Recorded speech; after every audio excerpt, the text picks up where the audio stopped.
রণবীর সিং অভিনীত নতুন বলিউড সিনেমা ধুরন্ধর মুক্তির প্রথম দিনে বক্স অফিসে ঝড় তুলেছে। আয় করেছে ২৭ কোটি রুপি,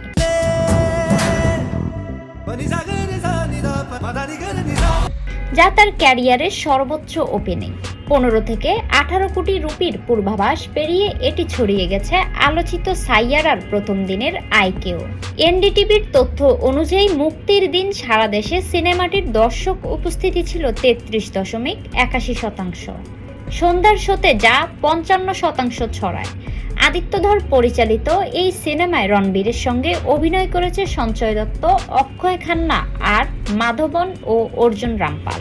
রহস্যময়ী নারী চরিত্রে সারা অর্জুনকে ঘিরে দর্শকদের কৌতূহল বাড়ছে। জিও স্টুডিওর ও B62 স্টুডিওর ব্যানারে নির্মিত ধুরন্ধর প্রথম দিনে রণবীরের পদ্মাবত ও সিম্বার রেকর্ড ভেঙে শক্তিশালী সূচনা করেছে।